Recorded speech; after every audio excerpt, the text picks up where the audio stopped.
Here is something they don't teach in schools. Before 1916, an American or a Canadian or an Englishman or a German farmer could wake up on a Monday morning, decide he wanted a second barn, and start building it by noon. No application, no fee, no inspection, no waiting period, no permit number stamped on a form in triplicate and filed in an office that didn't exist yet. He owned the land. He built on the land. That was the entirety of the transaction. And then, almost overnight, that changed. Not slowly, not organically, not through some gradual reasonable evolution of civic need. No, the shift was sharp, coordinated, and, the deeper I looked, suspiciously uniform across jurisdictions that had no formal reason to agree with one another. This raises a simple but critical question. Who decided that building on your own property required anyone else's permission? And why, in the span of roughly a decade between 1916 and 1926, did nearly every major urban centre in the Western world arrive at the same answer? Let's start with what the official history tells us. New York City adopted the first comprehensive zoning resolution in the United States in 1916. The official explanation is straightforward, almost boring. Skyscrapers were casting shadows over garment district workers. Factory fumes were drifting into residential neighborhoods. The city needed order, so they drew lines on maps. They designated zones. They said, here you may build tall, here you may not. Here commerce lives, here families live. Clean, sensible, civic-minded. But the official explanation begins to collapse here the moment you ask a follow-up question. Why did it need to include private residential construction? Why did a homeowner on a half-acre lot in Queens need to ask permission before adding a bedroom?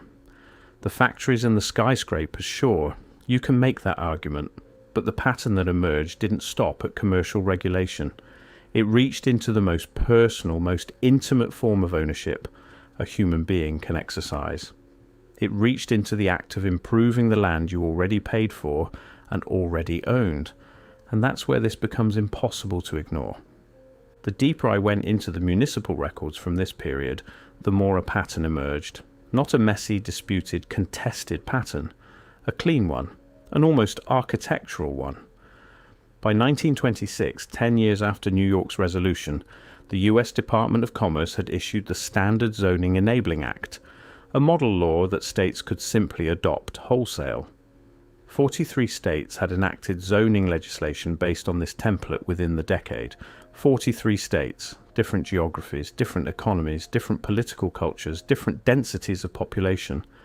And yet, the same framework, the same logic, the same core mechanism. You need permission to build, and permission can be denied. The pattern repeats with unsettling precision. Now, in one sense, you can explain this. Federal templates existed, states communicated, legal fashion spread. I understand that.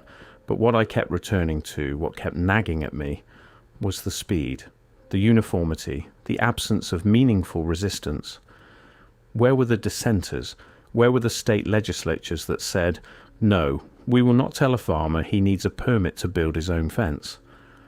Where were the constitutional challenges arguing that this represented an unprecedented intrusion into the rights of private ownership? Some existed, a few. And then, quietly, methodically, they were resolved. Courts ruled that zoning was a valid exercise of police power. Local governments were granted broad discretion, and the window closed. To understand what was lost, you have to understand what existed before. I don't mean this romantically, I mean it technically, practically, economically. Before zoning, before comprehensive permit systems, before the property tax regimes that would eventually emerge to enforce compliance, land ownership in the Western world operated on a fundamentally different logic. You owned the land. You owned what grew from it, what sat on it, what you built upon it. Your neighbours had common law recourse if you created a genuine nuisance, a fire hazard, a contaminating industry, a physical obstruction of shared resources. Courts existed for that. Disputes were resolved, but the default, the baseline, was autonomy. A man in rural Pennsylvania in 1890 could build a house, add a workshop, convert a workshop into a small mill, add a second floor to his home when his family grew, and tear down a structure he no longer needed, all without a single government form, all without a single fee paid to a municipal office, all without waiting. This was not chaos, this was ownership, and then someone decided that ownership needed oversight. Here's where I want you to stay with me, because this is where the pattern shifts from interesting to something more troubling. Zoning on its own might be explicable as urban management, but zoning did not arrive alone. It arrived as part of a system.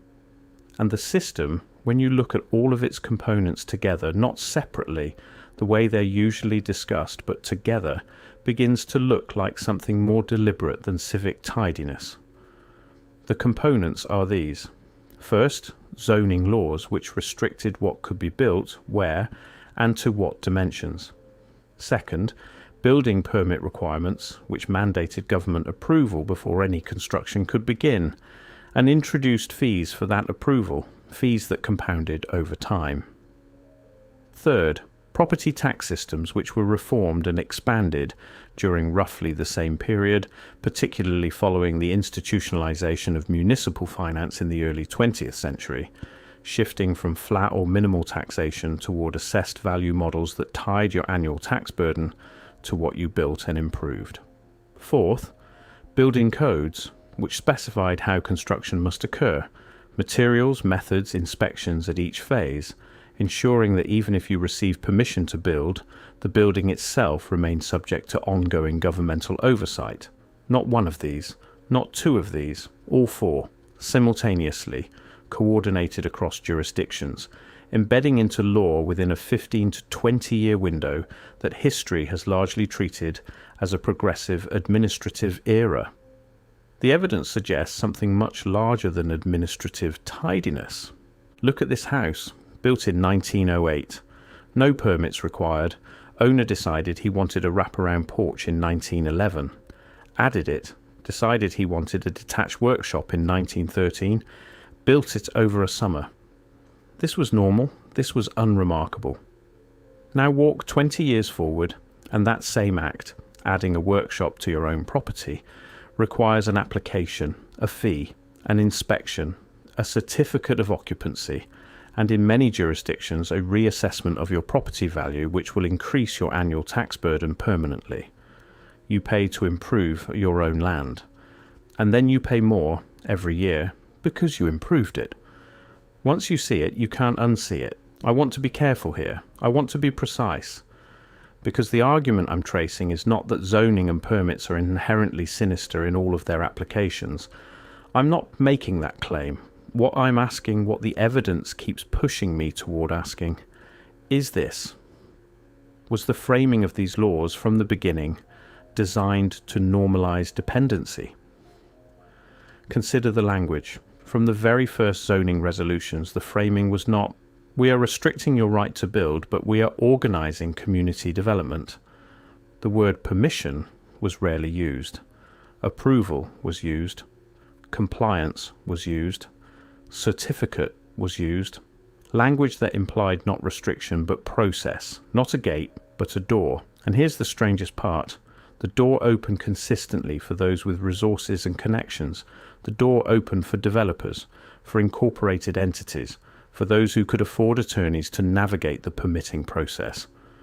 For the individual, for the family on a modest lot, the farmer seeking to add a grain storage building, the craftsman wanting to expand his workshop, the door was the same door, theoretically.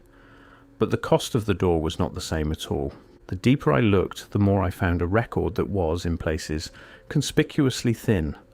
The deliberations behind the 1916 New York Resolution are well documented: public hearings, commission reports, architectural testimonies.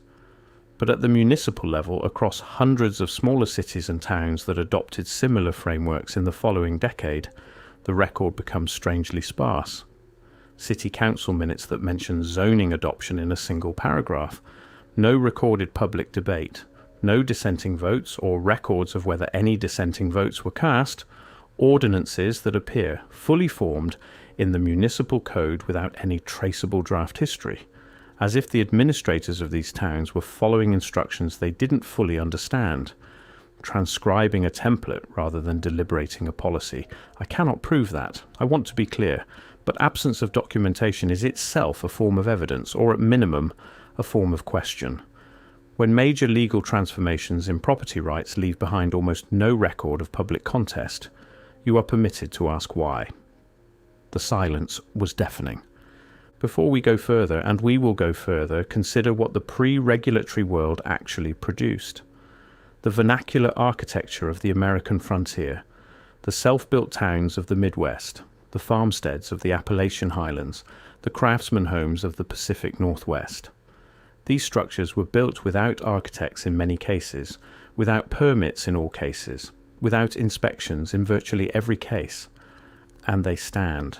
Many of them still stand, not because of oversight, not because a municipal inspector signed off on the foundation, but because the person building them had a direct, personal stake in their structural integrity. Because knowledge was passed communally from father to son, from neighbor to neighbor, from the kind of practical engineering that lived in hands and eyes rather than in certified credential. That system of knowledge was not perfect, it was not without its failures, but it was autonomous, and it was, in its way, sophisticated. What replaced it was not superior craftsmanship.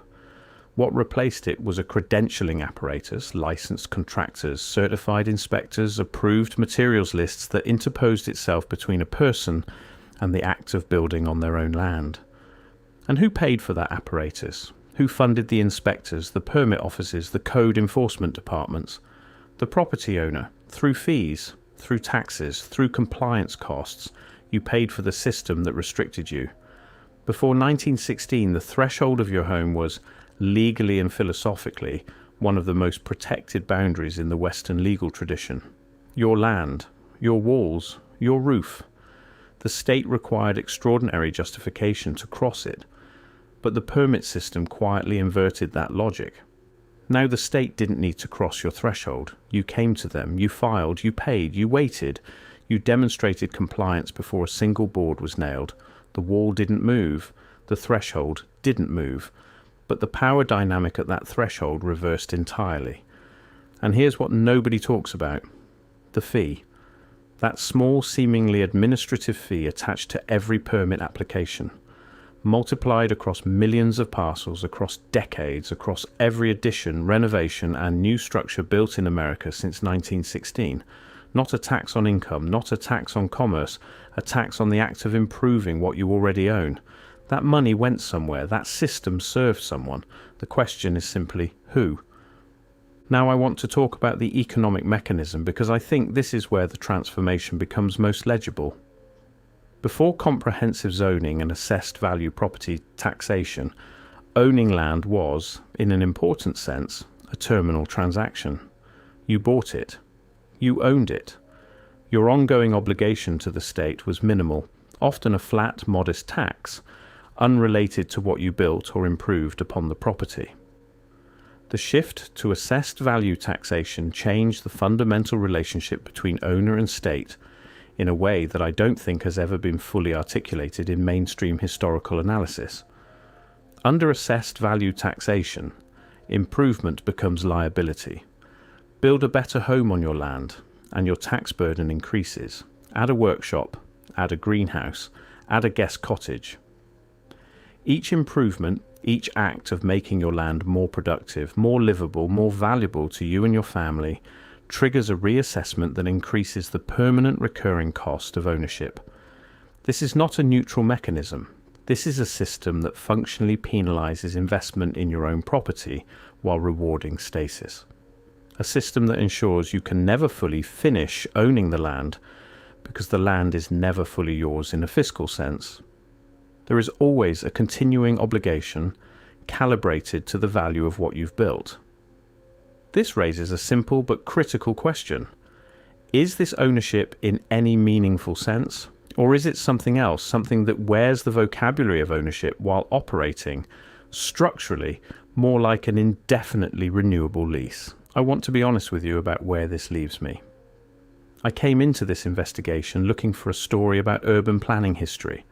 I expected to find the usual explanations: industrialization pressures, public health concerns, the legitimate growing pains of a modernizing society. And those things are real. I'm not dismissing them.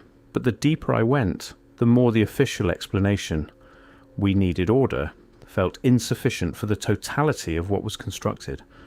Because what was constructed was not merely a planning system. What was constructed was a comprehensive framework of dependency, a system in which the autonomous individual standing on their own land required governmental permission to exercise what had always been considered the most basic right of land ownership, the right to build. And that framework was assembled, coordinated, legislated, judicially ratified within a single generation, not over centuries, not through gradual negotiation, within a single generation. What happened to the people who knew how to build their own homes? Not the architects, not the engineers with credentials, the ordinary people, the farmers, the tradesmen, the families, who carried in their hands and minds the practical knowledge of construction. They didn't disappear immediately. The knowledge persisted for a generation, maybe two, passed informally, used quietly, occasionally in defiance of the new codes. Old-timers who built what they needed and trusted their neighbours not to report them to the municipal inspector. But knowledge that cannot be practiced dies. Skills that are prohibited from expression atrophy. And when the generation that built freely was gone, the generation that followed had grown up in a world where building required permission, hiring licensed contractors, navigating approval processes. They didn't experience the restriction as a restriction, they experienced it as simply reality, the way things work. The erasure was not dramatic. It required no bonfire of the knowledge. It required only that the legal framework persist long enough for lived experience to be replaced by institutional memory. And here's the strangest part. We still call it ownership. We still use that word with full sincerity to describe a relationship to land that carries perpetual tax obligations, construction restrictions, permitting requirements, and the theoretical possibility, in cases of sustained non-compliance or non-payment, of governmental seizure. We call it ownership. But is it? I keep returning to a photograph. A farmstead in Ohio dated 1903. A family standing in front of a home they built themselves on land they purchased, improved through their own labour, and passed to their children without the fingerprints of any municipal authority anywhere on the transaction. There is no permit number on that house. There is no inspection certificate in that family's records. There is no zoning variance, no certificate of occupancy, no code compliance report. There is only a family and their land and what they built upon it. And I find myself asking a question I don't know how to answer. At what point did we decide that this was insufficient?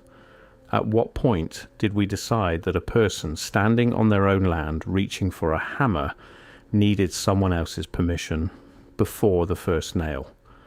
Was it the cities that demanded it? Was it the insurance industry that incentivized it? Was it something more deliberate, more coordinated, operating through the respectable machinery of progressive reform? I don't know. The record, in so many places, is simply not there. What I do know is this. Something was lost. Not the blueprints, not the architecture, not the lumber or the stone. Something quieter, something harder to rebuild than any structure. The assumption, so ancient it preceded law, preceded municipalities, preceded the concept of zoning, that when a person stands on their own land, they are sovereign there, that the land is theirs, that what they build is theirs, that no permission is required to exist fully on property you own. That assumption is gone now, so thoroughly gone that most people find the question slightly absurd. And maybe that's the most unsettling thing of all. Not that the system was built, but that we stopped noticing it was built at all. The deeper I went, the more I found a system that knew exactly what it was doing.